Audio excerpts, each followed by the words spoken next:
اس کو آپ کیسے رسپونڈ کرتے ہیں؟ آپ ہلکے کی سیاست کرتے ہیں، اس کو آپ کیسے دیکھتے ہیں؟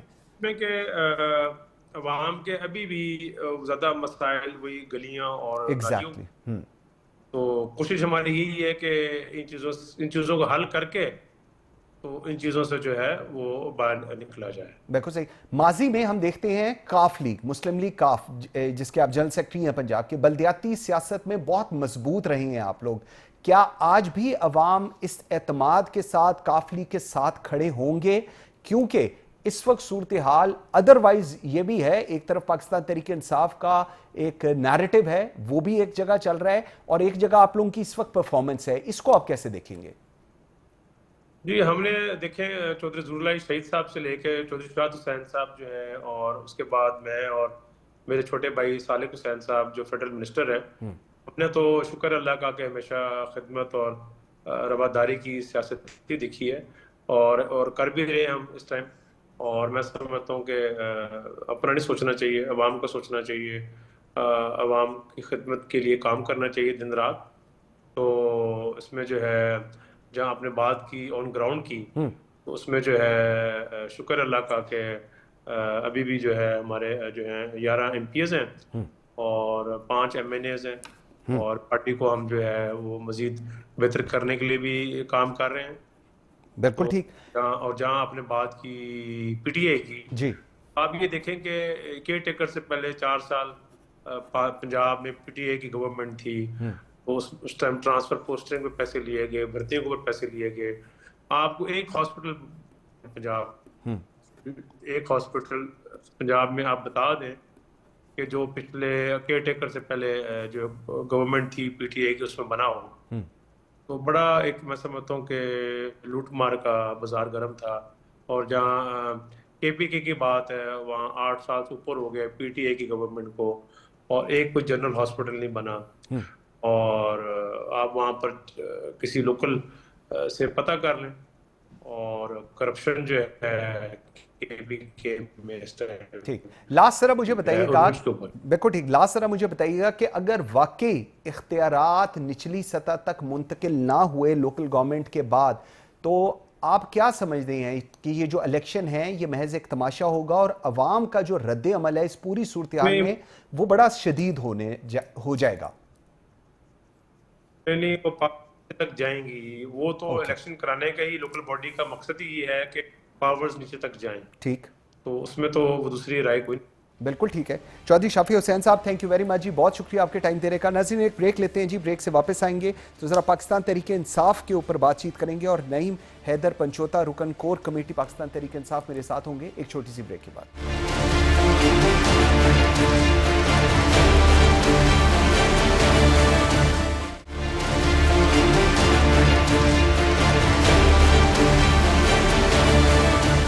Welcome back after the break جی۔ ناظرین، راولپنڈی کی انسداد دہشت گردی عدالت نے علیمہ خان کے ناقابل ضمانت وارنٹ گرفتاری جاری کر دیے ہیں۔ عدالت نے برہمی کا اظہار کرتے ہوئے کہا کہ ملزمہ ہر جگہ موجود ہیں مگر عدالت میں پیش نہیں ہوتی۔ پاسپورٹ بلاک، بینک اکاؤنٹس منجمد اور سخت وارننگ جاری کی گئی ہے، اور یہ سب کچھ اس احتجاج سے جڑا ہوا ہے جو 24 نومبر کو اسلام آباد مارچ کے دوران پرتشدد جھڑپوں میں بدل گیا تھا۔ اس دوران خیبر پختونخوا سے گورنر فیصل کریم کنڈی کا سخت موقف سامنے آیا ہے کہ اگر صوبائی مشینری مفلوج رہی تو وفاق خاموش نہیں رہے گا۔ ایک طرف عدالت کے فیصلے، دوسری طرف انتظامی تناؤ، اور درمیان میں تحریک انصاف کی قیادت کا وہ اضطراب جو اب جیل کی دیواروں سے باہر گونج بن کر نکل رہا ہے۔ تو سوال یہ ہے کہ یہ بھونچال قانونی ہے یا سیاسی؟ اس تمام تر صورتحال پہ بات کرنے کے لیے مجھے جوائن کیا ہے نعیم حیدر پنچوتا نے، رکن کور کمیٹی پاکستان تحریک انصاف، اور وکیل ہیں عمران خان صاحب کے۔ بہت شکریہ پنچوتا صاحب آپ کے ٹائم دینے کا۔ فرمائیے گا، عدالت نے کہا کہ علیمہ خان ہر جگہ موجود ہیں مگر عدالت میں حاضر نہیں ہوتی، جس پر عدالت نے ان کا پاسپورٹ، بینک اکاؤنٹس منجمد کر دیے ہیں۔ اس طرح کے مسلسل غیر حاضری پر آئندہ قانونی کارروائی کیا ہو سکتی ہے؟ کیا ناقابل ضمانت وارنٹ بھی جاری کیے جا سکتے ہیں؟ جی بہت شکریہ، بڑی نوازش، بڑی مہربانی۔ دیکھیں، سب سے پہلی بات یہ ہے کہ علیمہ آپا کا قصور کیا ہے؟ قصور یہ ہے کہ وہ عمران خان کی بہن ہے۔ اسی طرح بشرا بی بی صاحبہ، ان کا قصور کیا ہے کہ وہ عمران خان صاحب کی اہلیہ ہیں۔ یعنی آپ اس حد تک گر گئے ہیں کہ گھر کی خواتین جو ہیں وہ بھی اب محفوظ نہیں ہیں، ان کے خلاف پولیٹیکل وکٹمائزیشن جاری ہے، مقدمات جاری ہیں. جو علیمہ آپا پہ الزام ہے، آپ جو ہیں وہ خان صاحب سے ملتی ہیں اور خان صاحب کا پیغام قوم تک پہنچاتی ہیں. تو قوم تک جو پیغام پہنچتا ہے اس میں تو اور بھی کافی سورسز ہیں، جیسے وہ باہر نکل کر میڈیا سے بات کرتی ہیں، پھر میڈیا کے اوپر بھی مقدمات بنا دیں، جو کیمرہ مین ہیں ان کے اوپر مقدمات بنا دیں، جو پیچھے پروڈیوسر بیٹھے ہیں، ڈائریکٹرز بیٹھے ہیں، باقی ٹیم ہے، کوارڈینیٹرز ہیں، ان پر بھی بنا دیں، مالک پہ بھی بنا دیں، کیونکہ وہ نشر تو میڈیا کے ذریعے ہوا. اسی طرح جو ہے وہ ان کی دیگر بہنیں ہیں، ان کے اوپر بھی مقدمات، صرف کس لیے کہ وہ خان صاحب کا پیغام دینا رک جائیں، وہ ان کا موقف دینا چھوڑ دیں کہ عمران خان صاحب یہ موقف رکھتے ہیں، یہ بات کر رہے ہیں، جس میں صرف اور صرف اس ملک کی بات ہوتی ہے، ملک کی عوام کی بات ہوتی ہے، قانون کی بات ہوتی ہے، انصاف کی بات ہوتی ہے، حق کی بات ہوتی ہے، پاکستان کے مستقبل کے لیے بہتر تجاویز کی بات ہوتی ہے. اس میں اور کیا ہوتا ہے؟ عمران خان کب کہتے ہیں کہ پاکستان کو توڑ دو، کب کہتے ہیں کہ وہ صوبوں کو توڑ دو؟ پاکستان کو توڑنے والے آج اقتدار کے اندر بیٹھے ہوئے ہیں، پاکستان کو توڑنے کے اندر رول ادا کرنے والے آج تک ان کو کسی نے نہیں پوچھا، اور جو اب صوبوں کو توڑنا چاہتے ہیں ان کو بھی کوئی نہیں پوچھ رہا، چاہے وہ 27ویں ترمیم کرنی ہو یا کوئی اور معاملہ کرنا ہو. تو یہ نہ بات کیجئے، بالکل ان کے اوپر جھوٹے مقدمات ہیں. جیسا آپ کو کیا نظر نہیں آ رہا کہ یہ پولیٹیکل وکٹمائزیشن ہے؟ کیا نہیں دیکھ رہے کہ ان کے اوپر رول کیا ڈالا گیا ہے؟ اور کتنے مقدموں کے اندر ان کی ضمانت بھی اسی بنیاد پہ ہو گئی کہ محض اس بات پہ کہ وہ پیغام دیتی ہیں تو ہم ان کی ضمانت کینسل کر دیں. عدالتوں نے ضمانتیں دی. اسی طرح ان کے بیٹوں کے اوپر پولیٹیکل وکٹمائزیشن ہوئی اور بری ہوئے. تو یہ ساری وکٹمائزیشن ہے جی، جتنے مرضی یہ کر لیں، یہ حوصلے، یہ ہمت، یہ پیغام نہیں روکیں گے. بالکل ٹھیک ہے پنجوتا صاحب، آپ جو بات کہہ رہے ہیں بالکل درست ہے، لیکن اس کی ایک دوسری سائٹ پہ اگر ہم بات کریں، آئین کا آرٹیکل 10 میرے سے زیادہ آپ جانتے ہیں، شہری کو منصفانہ سماعت کا حق دیتا ہے. کیا آپ کو لگتا ہے علیمہ خان کو صفائی کا موقع ملنا چاہیے اور اس کو دیے بغیر ان کے جو بنیادی حقوق ہیں، ان کا آپ نے اکاؤنٹ فریز کر دیا، ان کا پاسپورٹ فریز کر دیا، یہ فیصلہ ہائی کورٹ میں بھی چیلنج ہو سکتا ہے؟ کیا آپ سوچ رہے ہیں، کیا پاکستان تحریک انصاف سوچ رہی ہے کہ اس کو چیلنج بھی کرنا چاہیے؟ دیکھیں، پہلی بات یہ ہے کہ آئین کا آرٹیکل 19 بڑا واضح ہے، جو کہتا ہے کہ کوئی بھی شخص پاکستان کا وہ آزادی رائے کا اظہار یعنی کر سکتا ہے، اسے مکمل طور پر یہ آزادی ہے کہ وہ ہر طرح کی بات کر سکتا ہے. تو جو وہ انہوں نے بات کی اس پہ قطغن کیا ہے کہ آپ ان کی بات کرنے کے اوپر پابندی لگا رہے ہیں. ان کی بات، اب دیکھیں ہائی کورٹ کے اندر ایک فیصلہ آپ نے دیکھا ہوگا پچھلے دنوں، ایک آرڈر، فیصلہ تو ابھی مزید آئے گا، ایک آرڈر آیا جس میں کہا گیا کہ جو جیل میں جتنے بھی قیدی ہیں ان کی سیاسی گفتگو کا قانون جو ہے، جو پہلے شک تھی، وہ بحال کی جاتی ہے. مطلب مقصد کیا تھا کہ عمران خان صاحب سے جب بھی کوئی ملاقات کرتا ہے وہ سیاسی گفتگو کرتے ہیں، تو لہٰذا وہ گفتگو نہ ہو. اور کیا تھا ادروائز جو ججز جو ہیں وہ 26ویں ترمیم کی روشنی کے اندر لائے گئے، کیا ان کے پاس تمام کیسز جانے چاہیے، جبکہ عمران خان صاحب نے 26ویں ترمیم کو سپریم کورٹ کے اندر چیلنج کیا ہوا ہے؟ تو یہ کنفلکٹ آف انٹرسٹ ہے. آپ انہی ججز کے پاس کیسز بھجوا رہے ہیں جن کو آپ خاص طور پر اسی لیے لائے کہ تحریک انصاف کو دبایا جائے، عمران خان کو جیل میں رکھا جائے. تو فکس میچ جو ہے اس کے اوپر ہم بات کریں گے. ججز کو بھی چاہیے کہ آپ کو تنخواہیں اس لیے نہیں دی جاتی کہ سیاسی مقدمات ہیں اور آپ اس کو نظر انداز کریں اور کہیں جی کہ ٹھیک ہے جی، اس کے وارنٹ گرفتاری، اس کا اکاؤنٹ کون سا، وہ دیکھیں جن کے مقدمات جینون تھے، جنہوں نے کرپشن کی تھی، جنہوں نے منی لانڈرنگ کی تھی، ان کے تمام مقدمات ان میں کلین چٹ مل گئی. اب مریم نواز نے حملہ کیا نیب کے اوپر، اب اس کو کل بری کر دیے. نواز شریف کو گاڑیوں کے اندر بری کر دیے کہ حالانکہ توشہ خانہ سے گاڑی نہیں لی جا سکتی. اسی طرح زرداری صاحب، انہوں نے توشہ خانہ سے گاڑیاں لی. ٹھیک ہے پنجوتا صاحب، ابھی جس طرح فرما رہے ہیں، آئین کی آپ بات کر رہے ہیں، آئین کی بالادستی کی بات کر رہے ہیں، سیاسی مقدمات کی بات کر رہے ہیں، تو مجھے ایک دم ذہن میں آیا کہ وزیر اعلیٰ خیبر پختونخوا کو عدالتی حکم کے باوجود عمران خان سے ملاقات کی اجازت نہیں دی جاتی. جتنے وزراء ہیں وہ کہتے ہیں کہ جی سوٹ نہیں کرتا اس وقت عمران خان کی سے ایڈوائز لینا، سوٹ نہیں کرتا حکومت کو، ریاست کو. سو یہ آپ جس آئین کی بالادستی کی بات کر رہے ہیں، یہ اس کی پریکٹیکل امپلیمنٹیشن ہو رہی ہے، اس کو پھر آپ کیسے دیکھیں گے؟ دیکھیں جی، آئین کا جو ہے وہ بڑا واضح اور کلیئر جو ہے اس کا جو ڈھانچہ ہے، جس کے اندر تمام لوگ جو پاکستان کے اندر رہنے والے ہیں کہ وہ کیسے رہیں گے، وہاں کیسے قانون ہوگا، کیسے لوگوں کے بنیادی حقوق ہوں گے، کیسے عدالتی نظام ہوگا، ہر چیز اس کے اندر واضح ہے. لیکن اس کی کسی ایک جو آرٹیکل ہے اس کے اوپر عمل نہیں کیا جاتا. آپ اٹھا لیں پہلے آرٹیکل سے لے کر آپ لے کر جائیں 26 27 28 آرٹیکلز، ان میں مین جو ہے وہ ذکر ہے بنیادی حقوق کا. کیا پاکستان میں بنیادی حقوق ہیں؟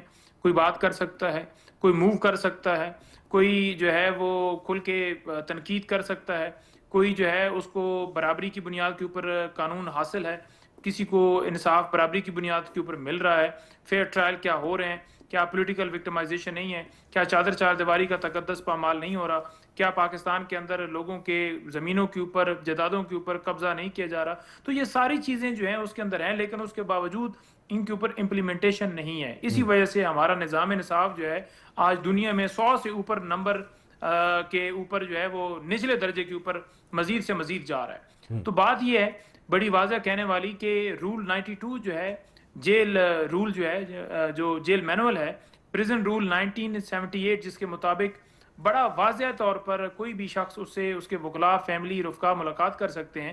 چیف منسٹر صاحب کا حق ہے کہ وہ اپنے صوبے کے تمام معاملات آج بھی امن جرگہ وہاں پر خیبر کے اندر ہو رہا ہے، کل گزشتہ روز 4 میں ہوا، اب آگے جو آنے والا دن ہے وہ جا رہے ہیں وہاں پر کرک کے اندر، جس میں وہ چاہتے ہیں کہ عوام کے ساتھ بات چیت کریں، وہاں مشیران، وہاں معاہدین، وہاں لوگوں کے ساتھ بات چیت کر کے وہاں مختلف جو نمائندے ہیں مختلف قبیلوں کے وہ آئے ہوئے ہیں کہ خیبر پختونخوا کے اندر امن ہو.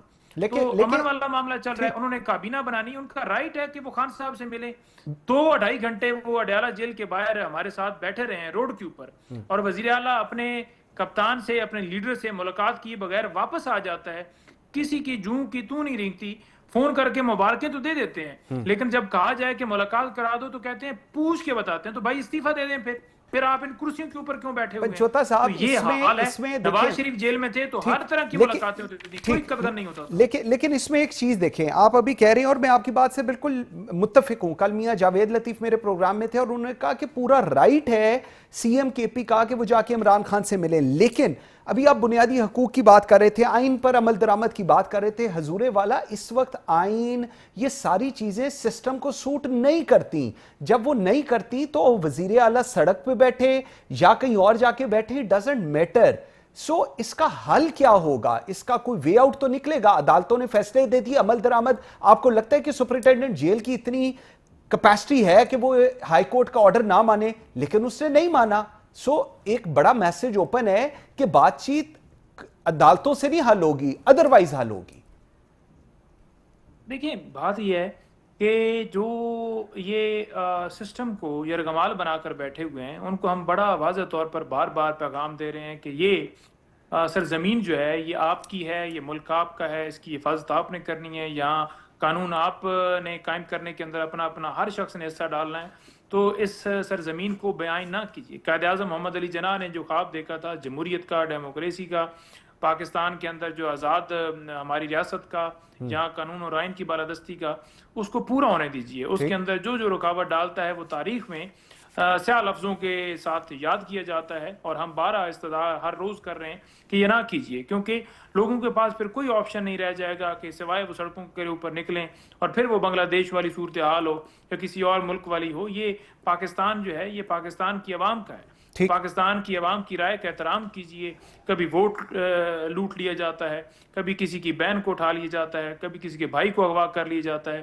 آپ کے سامنے ہے کہ شہباز بھٹی صاحب جو نارتھ کے پریزیڈنٹ تھے ہمارے یوتھ کے، ان کو اٹھایا گیا اور 2 دن کے بعد جب ہائی کورٹ کے اندر پٹیشن لگی تو انہوں نے کہا جی کہ آج پولیس نے گرفتاری ڈالی ہے پنڈی مقدمات کے اندر. یعنی 2 دن کا پہلے کا ریکارڈ ہی کی نہیں ہے کہ وہ کہاں 2 دن رکھا ہے آپ نے. اسی طرح آپ دیکھ لیں کہ ڈپٹی ڈائریکٹر اسلام آباد سے NCCI جو ہیں ان کی وائف بھی دونوں غائب ہیں، کوئی پوچھنے والا. سعد رضوی اس نے دھرنا کیا، اس نے احتجاج کیا فلسطین کے حق کے اندر، اس اور اس کے بھائی انس کو اٹھا لیا گیا. آج تک ان کا کوئی نہیں پتہ، اور بیٹھ کے IG پریس کانفرنس کر رہے ہیں، 7 اور لوگ کر رہے ہیں جی کہ ہمیں اطلاع ملی ہے کہ یہاں پر نہیں ہے. جی بھئی آپ کو کیسے اطلاع ملی کہ یہاں پہ؟ جہاں پر آپ کو یہ اطلاع مل گئی یہاں پر نہیں ہے تو جس جگہ پر ہے اس کی بھی اطلاع مل جانی چاہیے. جب آپ کو اتنی یقین دہائی ہے کہ پنجاب کے اندر نہیں ہے، پھر کوئی کہہ رہا تھا کہ وہ AJK کے اندر ہے. تو اس طرح میں نے اس پہ آپ سے بات کرنی ہے، ٹھیک کرے گی تو پھر معاملات بگڑیں گے مزید. ٹھیک، اس پہ میں نے آپ سے بات ضرور کرنی ہے TLP کے اوپر. ذرا شارٹلی مجھے بتائیے گا، بھی آپ اس سسٹم کو یرغمال کہنے کا بات ذکر کر رہے تھے تو گورنر خیبر پختونخوا کا کہنا ہے کہ ابھی گورنر راج نہیں لگایا، مگر حالات خراب رہے تو قدم اٹھایا جا سکتا ہے. اس کو آپ پھر کیسے رسپونڈ کریں گے؟ کیونکہ وہ تو کہہ رہے ہیں کہ جی اگر کابینہ نہیں بن رہی اور ایک سٹک کی سچویشن میں ہے خیبر پختونخوا حکومت، تو گورنر راج کی طرف بھی جایا جا سکتا ہے۔ یہ جو گورنر ہے نا خیبر پختونخوا، یہ یا اس کے جتنے تمام اور جگہوں پر بیٹھے ہوئے ہیں، جس دن ملک کے اندر انصاف کا پہلا قدم ہوگا نا، اس دن ان کی کرسیاں سب کی چلی جائیں گی۔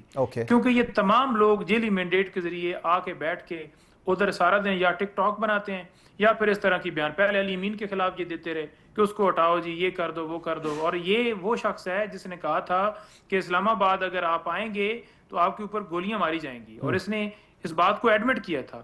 ادھر ان کے رہنما جو ہیں بیان دیتے ہیں جی واقعی جی دھاندلی تو ہوئی ہے، اور ہم ووٹ جو ہے وہ ہمیں بھی نہیں پڑا، نون لیگ کو بھی نہیں پڑا، اور ہم ان کے ساتھ سلام دعا کرتے ہیں تو لوگ ہم سے بھی نفرت کرتے ہیں۔ ٹھیک ہے جی، ادھر ان کا یہ موقف ہے عوامی کہ عوام کی پذیرائی ملے، دوسری طرف ان کا موقف یہ ہے کہ دیکھیں جی یہ بالکل ٹھیک معاملات نہیں کر رہے، تو ہم ان کی حکومت جو ہے مرکز سے کوئی ایکشن لیں گے، اور ان کی حکومت بھائی آپ جرت کر کے تو دکھائیں۔ آپ نے پہلے بھی بڑکی ایک ماری تھی کہ ہم اپنی مرضی کا وزیر اعلیٰ لے کر آئیں گے، اور پھر ہم ہائی کورٹ میں گئے اور پھر ہم لے کر آئے، اور پھر آپ نے دستخطوں کا بہانہ بنایا، اور پھر آپ کے وزیر اعلیٰ صاحب لاسٹ ذرا مجھے بتائیے، ٹھیک ہو گیا، لاسٹ ذرا مجھے بتائیے کہ ٹی ایل پی پہ 2021 پہ آپ لوگوں کی حکومت تھی اور اس وقت ان کو بین کرنے کی پوری کوشش کی گئی، ان سے انڈر ٹیکنگ لی گئی کہ وہ کوئی ایسی حرکتیں نہیں کریں گے، پرتشدد واقعات نہیں کریں گے، لیکن یہ سارا کچھ اب دوبارہ ہوا اور اب بین کر دی گئی۔ پاکستان تحریک انصاف کا بڑا اب فرق ویو ہے اس کو لے کر، کیوں؟ نہیں دیکھیں، اس وقت معاملہ یہ تھا کہ ان کو لانچ کیا گیا تھا کسی کی طرف سے کہ آپ یہ بات کیجئے، جس میں یہ ججز کے بارے میں بات کر رہے تھے کہ ہم ان کے سر قلم کر دیں گے، اور اس کے اندر ایک پرتشدد طریقے سے انہوں نے سارا معاملہ کیا تھا۔ اس وقت فرانسیسی جو ہے وہ سفیر تھا، جس کو یہ چاہتے تھے کہ یہاں سے یہاں سے نکال دیے جائے، بے دخل کر دیا جائے، اور ان کے اسی طرح کے مطالبات تھے جس میں یہ ہماری انٹرنیشنل جو ساری ایک پالیسی ہے یا قانون ہے۔ اب کیوں اب آپ کا ویو کیوں فرق ہے اگر آپ بین ہوئے ہیں؟ اب دیکھیں اس وقت بھی جب بین کیا گیا کابینہ کی طرف سے، تو اس کے بعد جب ان کے ساتھ بات چیت کر کے ان کو جو بین کیا گیا تھا وہ واپس لے لیا گیا تھا۔ یہ نہیں تھا کہ اس وقت بین کر کے انہیں مکمل طور پر آئسولیٹ کر دیا گیا تھا، یا اس وقت گولیاں ان کے اوپر چلائی گئی تھیں، یا سعد رضوی کو غائب کر دیا گیا تھا، یا انس اس کے بھائی کو، یا ان کے اوپر اس طرح سے بے دردی سے مقدمات بنا دیے گئے تھے، اور ان کے خلاف، ان کے کارکنوں کے خلاف اس طرح سے ریڈز کیے گئے تھے۔ سمپل ان کی حد تک جو ہے معاملہ تھا، اور وہ بھی بعد میں معاملات طے کر کے بات چیت سے مسئلے کا حل ایک ایگریمنٹ کر کے اس کو ختم کر دیا گیا تھا، بین بھی ختم کر دیا گیا۔ تو تحریک انصاف کی حکومت نے ایک بڑا حکمت عملی سے اس معاملے کو کور کیا تھا۔ اس وقت تو وہ فلسطین کے حق میں نکلے تھے، اپنے مسلمان بھائیوں کے حق میں نکلے تھے۔ یہاں سینیٹر مشتاق نکلتا ہے، یہاں پی ٹی آئی نکلتی ہے، قائد اعظم کا جھنڈا اٹھا کے نکلتی ہے، تو ان کے خلاف کاروائیاں ہوتی ہیں، مقدمات ہوتے ہیں۔ ان کا قصور فلسطین کے حق میں احتجاج کرنا تھا نا، تو فلسطین کے حق میں احتجاج کوئی بھی کرے گا، پوری قوم، ہر مسلمان اس کا ساتھ دے گا۔ جو اس کے خلاف ہوگا وہ ظاہری بات ہے پوائنٹ آ گیا جی، بالکل کر رہا ہوگا، یا ایسے لوگوں کا حامی ہوگا، اسرائیل کا حامی ہوگا جو آپ کے سامنے ہے۔ بالکل ٹھیک ہے۔ نعیم حیدر پنچوتا صاحب، تھینک یو ویری مچ، بہت شکریہ آپ کے ٹائم دینے کا۔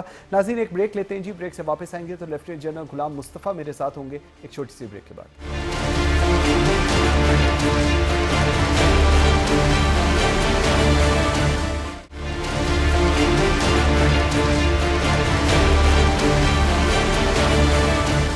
Welcome back after the break. جی ناظرین، مشرق وسطیٰ ایک بار پھر بارود کے دہانے پر ہے۔ اسرائیل نے مقبوضہ مغربی کنارے کے متعدد حصوں پر اپنی نام نہاد خود مختاری کے قیام کے لیے قانون سازی کا آغاز کر دیا ہے۔ یہ اقدام اس وقت سامنے آیا ہے جب غزہ میں 2 سالہ جنگ کے بعد امن کی فضا ابھی سنبھل ہی رہی تھی۔